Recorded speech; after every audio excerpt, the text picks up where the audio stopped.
नमस्ते दोस्तों, सत्यार्थ प्रकाश संदेश यूट्यूब चैनल में मैं विकास आर्य आपका हार्दिक स्वागत करता हूँ। चलिए मित्रों, आपका फिर से तहे दिल से आपका हार्दिक स्वागत है मेरे इस चैनल में। आज हम फिर से आपके प्रतिदिन नए वीडियो के साथ, जिस प्रकार आपके सामने में स्वामी महर्षि दयानंद सरस्वती द्वारा रचित जो पुस्तक है सत्यार्थ प्रकाश को, उसके ऊपर हम प्रथम समोल्लास में ईश्वर के नामों के ऊपर व्याख्या कर रहे हैं। उसी के अंतर्गत चलते हुए हमने 6 प्रकरण पूरे कर लिए हैं और आज हम 7वें प्रकरण के माध्यम से आज ये प्रथम समोल्लास यहाँ पर समाप्त भी कर देंगे। आज ये प्रकरण हमारा प्रथम समोल्लास यहाँ समाप्त हो जाएगा। जो अगले ईश्वर के नाम है उनके बारे में स्वामी जी इस प्रकरण के माध्यम से अब समझा रहे हैं।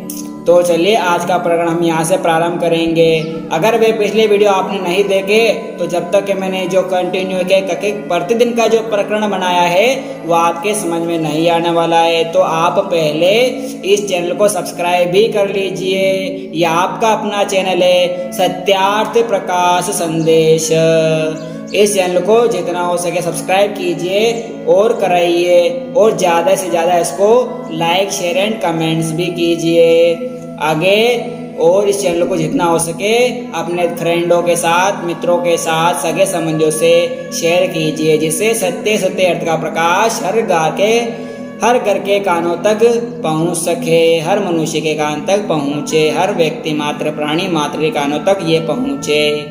तो चलिए मित्रों, आप उन पिछले वीडियो को भी कंटिन्यू एक एक करके क्रमवाही देख लीजिए, जिससे जो प्रकरण चल रहे हैं वो आपको भली प्रकार से समझ में आ सके कि ईश्वर का नाम वे नाम ईश्वर महादेव तो किस प्रकार है, किस धातु से मिलकर बना है। इस प्रकार हम आपको बड़ा ही व्याख्या करके इसमें समझा रहे हैं। तो चलिए मित्रों, अब हम अगला प्रकरण प्रारंभ करते हैं। तो उस परम पिता परमात्मा का ध्यान लगाते हुए अपने मन को शांत एकाग्रचित करते हुए अपने हृदय को, अपने मन को चारों दिशाओं से जहाँ भी कहीं घूम रहे हो उसको एकांत में शांत व मन को अपने पास बुलाइए जहाँ आप बैठे हो और उस परमपिता परमात्मा के चरणों में ध्यान लगाते हुए 3 दफा ओम का उच्चारण करेंगे।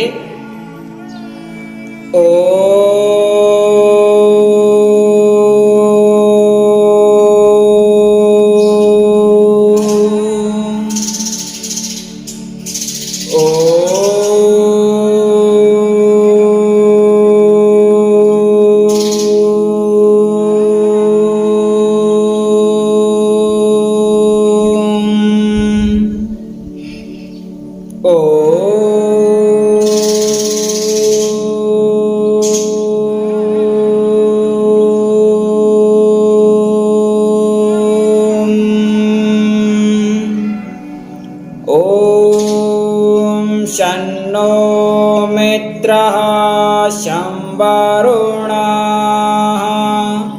शन्नो भवतयर्मः शन्नो इन्द्रो बृहस्पति शन्नोर्विष्णुरुक्रमः नमो ब्रह्मणे नमस्ते वायो त्वामेव प्रत्यक्षं ब्रह्मासि त्वामेव प्रत्यक्षं ब्रह्म वदिष्यामि ऋतं वदिष्यामि सत्यं वदिष्यामि तन्मावतु तद्वक्तारवतु अवतु माम् अवक्तु वक्तारम्। ओम शांति शांति शांति। चलिए मित्रों, आगे के हमने जहाँ पिछला प्रकरण के अंतर्गत हमने उस परम पिता परमात्मा को हम शंकर भी कहते हैं, शिव भी कहते हैं। वे कल्याणकारी परमात्मा महादेव है, देवों का देव महादेव। इस परमात्मा को महादेव भी कहते हैं, अर्थात शिवो कल्याणे। इस धातु शिव सब सिद्ध होता है। बहुलम अत्र निदर्शनम, इस धातु से शिव माना जाता है जो कल्याण स्वरूप और कल्याण करने वाला है। तो चलिए यहीं से हम प्रारंभ करते हैं। ये 100 नाम परमेश्वर के यहाँ पर स्वामी जी ने दिए हैं। जो अभी सबका अंतिम जो नाम भी मैंने आपको बताया है वो शिव यानी कल्याणकारी परम पिता परमात्मा, वे सभी का कल्याण करने हारा है। अर्थात वे परमपिता परमात्मा किसी के साथ भी बुरा नहीं करते हैं, सभी का कल्याण करने वाले हैं। शिवो कल्याणे इस धातु से शिव शब्द सिद्ध होता है। बहुलम निदर्शनम, जो कल्याण स्वरूप और कल्याण का करने वाला है, अर्थात परमपिता परमात्मा स्वयं कल्याण स्वरूप है, तो हमको भी कल्याणकारी बना दीजिए। इस प्रकार परमपिता परमात्मा को हम शिव भी कहते हैं। ये 100 नाम परमेश्वर के लिखे, परंतु इनसे भिन्न परमात्मा के असंख्य नाम हैं। अर्थात जो मूल गूढ़ जो नाम थे, प्रसिद्ध नाम, उनका 100 नामों की व्याख्या स्वामी जी ने यहाँ पर की है। इससे भी अनेकों और भी उस परमपिता परमात्मा के नाम हैं। आगे कहते हैं, क्योंकि जैसे परमेश्वर के अनंत गुण कर्म स्वभाव है, अर्थात परमपिता परमात्मा का कर्म असंख्य है, उनके स्वभाव भी असंख्य है, और वह परमपिता परमात्मा वैसे उसके अनंत नाम भी है। अर्थात परमपिता परमात्मा है तो है कि वो कण कण के जर्रे जर्रे में व्याप्त है। इसे उस परमपिता परमात्मा को हम अलग अलग नामों से भी पुकारते हैं। इस प्रकार अलग अलग जो गूढ़ प्रसिद्ध नाम है, वो स्वामी जी ने यहाँ पे हमारे सामने प्रस्तुत किए। जो 100 नामों की व्याख्या हमने पूरी की है। कहते हैं, उनमें से प्रत्येक गुण कर्म स्वभाव कर्म ओ एक नाम है परमेश्वर के। इससे ये मेरे लिखे हुए समुद्र के समान बिंदुवत नाम है, अर्थात जो समुद्र के मोती होते हैं उनके समान ये छाट कर परमेश्वर के नामों की व्याख्या स्वामी जी ने इस पुस्तक में की है। तो ये क्योंकि वेद आदि शास्त्रों में परमात्मा के असंख्य नाम है, अर्थात जो सत्य शास्त्र वेद है वो उसके अंदर परमपिता परमात्मा के असंख्य नाम बताए गए हैं, स्वभाव व्याख्यात किए गए। उनसे पढ़ने के से बोध हो सकता है, अर्थात उनके पढ़ने और पढ़ाने से हमारे को और भी बोध होगा कि और कितने प्रकार के परमपिता परमात्मा के नाम हैं। आगे जो मोती होते गए, जो इम्पोर्टेंट चीज़ों को जो प्रसिद्ध नाम है उनका स्वामी जी ने यहाँ पर व्याख्या किया है। और अन्य पदार्थों का ज्ञान भी उन्हीं को पूरा हो सकता है जो वेदादि शास्त्रों को पढ़ते हैं, अर्थात जो वेद आदि सत्य शास्त्रों को पढ़ते हैं उनको इन बातों का और भी पूर्ण रूप से ज्ञान हो सकता है।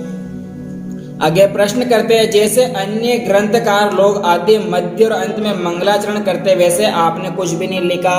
अर्थात स्वामी जी से प्रश्न करते हुए कहते हैं कि जो भी ग्रंथकार होते हैं, जो भी अपने पुस्तक लिखते हैं, वो प्रारंभ में सरस्वती वंदना का हुआ या कोई मंगलाचरण का वो पद्य लिखते हैं, तो आपने क्यों नहीं लिखा? तो उत्तर देते स्वामी जी, ऐसा हमको करना योग्य नहीं है, अर्थात ऐसा करना हमारे लिए योग्य नहीं है, क्योंकि जो आदि मध्य और अंत में मंगल करेगा तो उसका ग्रंथ आदि मध्य तथा अंत के बीच में जो कुछ लिखा होगा वे अब मंगल हो जाएगा।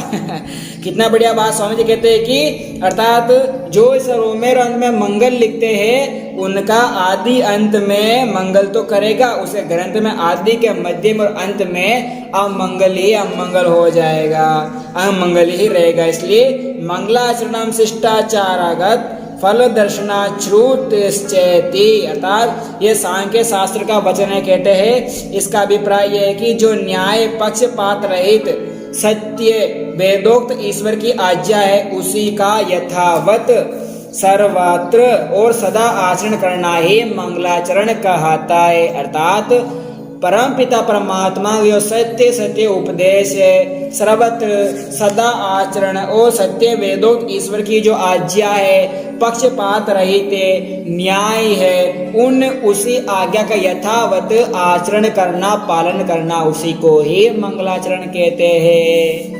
अर्थात ग्रंथ के आरंभ से लेकर अंत के समाप्ति पर्यंत सत्याचार का करना ही मंगलाचरण है। अर्थात मेरे इस पुस्तक के अंदर सत्य अर्थ का प्रकाश करने का ही वाक्य इसमें है, तो मेरे को किसी मंगलाचरण की जरूरत ही नहीं है, क्योंकि मैं ईश्वर की आज्ञा से ये ग्रंथ किया है। अर्थात उन्हीं के ही इन्हों के वेद जो सत्य शास्त्र है वो इसी में भरा पड़ा है। न कि कहीं मंगल और कहीं अमंगल लिखना। देखिए महर्षि मेषराज जी क्या कहते हैं, यान्यावद्धानि कर्माणि तानि सेवितव्यानि नो इतराणि।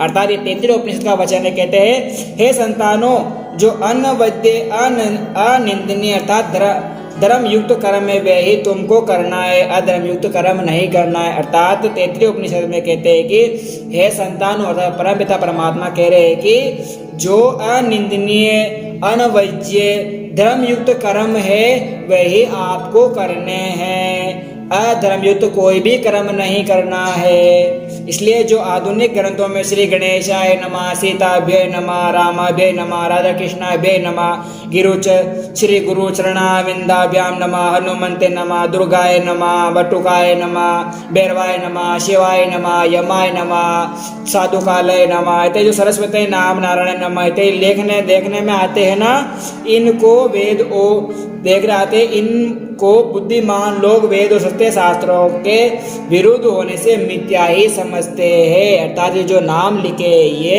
ये वेद विरुद्ध है, सत्य शास्त्रों के विरुद्ध होने से मिथ्या है। अर्थात वेदों में जो भैरवाय नमः, गणेशाय नमः ये नाम नहीं दिए गए हैं, क्योंकि वेद और ऋषियों के ग्रंथों में कई ऐसा मंगलाचरण देखने को ही नहीं मिलता है। अर्थात जो हमारे ऋषि मुनियों ने जो ग्रंथ लिखे, सत्य शास्त्र वेद है, उन्होंने ही कई प्रारंभ मंगलाचरण मध्य अंत में नहीं लिखा हुआ है।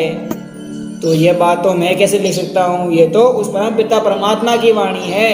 परम पिता परमात्मा के सत्य मार्ग पर मैं अड़िग हूँ, तो वही मेरा मंगलाचरण है। और कहते हैं, क्योंकि वेद और ऋषियों के ग्रंथों में कई ऐसा मंगलाचरण देखने में नहीं आता और आर्ष ग्रंथों में ओम तथा अथ शब्द को देखने में आता है। अर्थात प्रारंभ में ओम लिखा होता है और अथ लिखा होता है, ये शब्द जरूर देखने में आते हैं। अथ शब्दानुशासन अर्थात किसी प्रारंभ लिखा, अथ सत्यार्थ प्रकाश, द्वितीय समोल्लास, अथ द्वितीय समोल्लास, अथ तृतीय समोल्लास, अथ शब्दानुशासन, अथत्यम शब्दों अधिकार्थम प्रयुज्यते। ये व्याकरण महाभाष्य का अथ वचन है। अथो धर्म जिज्ञासा, धर्म जिज्ञासा अथ इत्यनंतर ये वेदाध्ययन संतरंतम, ये पूर्व मीमांसा का लक्षण है। अथ अतो धर्मं व्याख्यास्याम, अथ इति धर्म कथनांतरम धर्म लक्षणं विशेषण व्याख्यास्याम श्यामः। अथ योगानुशासनम, अथ इत्ययम् अधिकार्थम, अथ विदुः खाद्यंत निवृत्तिरंत पुरुषार्थ, सांसारिक विषय भोगानंतरम त्रिविधेषु खाद्यंत निवृत्त्यर्थ पर्यंतम कर्तव्य। ये सांख्य शास्त्र का है। अथ तो ब्रह्मा जिज्ञासा, ये वेदांत सूत्र है। ओम इत्यदक्षरम उदग्नि गीतमुपासित, ये चांदोग्य उपनिषद का वचन है। ओम इत्यदक्षरम इद्यम सर्वम तस्योपव्याख्यानम, ये मांडुक्य उपनिषद का वचन है। अर्थात ये जो भी ये व्याकरण शास्त्र है, वैश्विक मीमांसक है, योग शास्त्र है, सांख्य दर्शन है, वेदांतर सूत्र है, चांदोग्य उपनिषद है, इनों में सब में अथ शब्द ही लिखा हुआ है, ना कहीं मंगलाचरण गणेशाय नमः, रामाय नमः, राधे कृष्णाभ्यो नमः, हनुमंते नमः, ये कहीं भी नहीं लिखा हुआ है। इस प्रकार स्वामी ने यहाँ पर बताया है। आगे ऐसे ही अन्य ऋषि मुनियों ग्रंथों में ओम और अथा शब्द लिखा, अर्थात उस परम पिता परमात्मा का सर्वश्रेष्ठ और निज नाम ओम है। अर्थात वही परमात्मा आदि मध्य अंत में रहने वाला है, रह रहा है और सदाकाल रहेगा। वैसे ही अग्नि, इट अग्नि, यह त्रिपशतः परियंती, अर्थात ये शब्द चारों वेदों के आदि में लिखे हैं। श्री गणेशाय नमः इत्यादि शब्द कहीं नहीं लिखे हैं। और जो वैदिक लोग वेदकारा में हरिओम लिखते हैं और पढ़ते हैं, ये पौराणिक और तांत्रिक लोगों की मिथ्या कल्पना से सीखे हैं। अर्थात कोई भी आर्य भाई भी अगर बीच में कहीं पे लिखते हैं कि हरिओम श्री गणेशाय नमः हरिओम लिखते हैं, तो पढ़ते हैं या पढ़ते भी हो, कहीं बीच में कोई पढ़ते हो, तो ये पौराणिक और तांत्रिक लोगों की मिथ्या के कल्पना से सीखे हैं। वेदादि शास्त्रों में ये कहीं पर भी हरि शब्द का उल्लेख नहीं है, कहीं नहीं। इसलिए ओम व अथा शब्द ही ग्रंथ के आदि में लिखना चाहिए। अर्थात प्रारंभ में ओम, और जब कोई अध्याय या सब प्रारंभ करते हैं तो अथ शब्द लिखना चाहिए, न कि श्री गणेशाय नमः। ये किंचित मात्र ईश्वर के विषय में लिखा है, अर्थात कुछ कुछ स्वामी जी ने 100 नामों के नाम या ईश्वर के स्वामी जी ने प्रस्तुत किए हैं। ये किंचित मात्र है, अर्थात ये किंचित मात्र सुई के धागे के नोक के बराबर है। अगर इसको प्रारंभ कहेंगे तो इस पुस्तक से भी मोटा पुस्तक बन जाएगा ईश्वर के नामों की व्याख्या के बारे में। इसलिए स्वामी जी ने गूढ़ गूढ़ नामों की व्याख्या आपके सामने प्रस्तुत की है। अब इसके आगे शिक्षा के विषय में हम बताएंगे कि स्वामी जी ने अगले प्रकरण के अंदर अपने माता पिता अपनी संतानों की अपनी शिक्षा को किस प्रकार करवाना चाहिए, अर्थात अब माता पिता अपने पुत्रों की अपने बच्चों की शिक्षा को किस प्रकार पढ़ाना चाहिए। लड़का और लड़की के गुरुकुल यानी अध्याय जो विद्यालय होते हैं उनके बीच में कितना डिफरेंस होना चाहिए, किस प्रकार उनको पढ़ाना चाहिए, किस उम्र में उनको पढ़ाना चाहिए, इस प्रकार की जो शिक्षा है अब अगले जो द्वितीय समोल्लास है उसके अंदर स्वामी जी बताएंगे। जो आज का ये जो प्रथम समोल्लास के ईश्वर के नामों की व्याख्या है वो आज यहाँ पर समाप्त होती है। इति श्रीमद्दयानंद सरस्वती स्वामी कृत सत्यार्थ प्रकाशे सुभाष विभूति भूषिता ईश्वर नाम विषय प्रथम समोल्लास संपूर्ण, अर्थात प्रथम समोल्लास स्वामी जी यहीं पर ही समाप्त करते हैं, संपूर्ण करते हैं। अगले जो प्रकरण के अंदर है शिक्षा के बारे में स्वामी जी बताएंगे। तो आज हम इस प्रकरण को यहीं पर ही विराम देते हैं और अगले प्रकरण के माध्यम से नए वीडियो के माध्यम से हम आपसे मिलेंगे शिक्षा के बारे में द्वितीय समोल्लास के अंतर्गत कि स्वामी जी ने द्वितीय समोल्लास में किस प्रकार की शिक्षा बच्चों को देनी चाहिए उसके बारे में स्वामी ने विस्तार से लिखा है। तो जुड़े रहिए मेरे से और अपने मित्रों सगे संबंधियों को भी जोड़िए। इस चैनल को ज़्यादा से ज़्यादा सब्सक्राइब कीजिए। यह आपका अपना चैनल है सत्यार्थ प्रकाश संदेश। इसको जितना हो सके लाइक कमेंट एंड शेयर भी कीजिए, इसी में सत्य अर्थ का प्रकाश घर तक पहुँच सके। तो आप मेरे से जुड़े रहिए और नए नए वीडियो के साथ मुझसे मिलते रहिए। प्रतिदिन आपके सामने समोल्लास का एक प्रकरण आपके सामने प्रस्तुत हो रहा है, उसको लाभ उठाइए और दूसरों को भी उठाने का मौका दीजिए। तो चलिए मित्रों, आज के प्रकरण को हम यहीं पर ही विराम देते हैं। इति ओम शम धन्यवाद।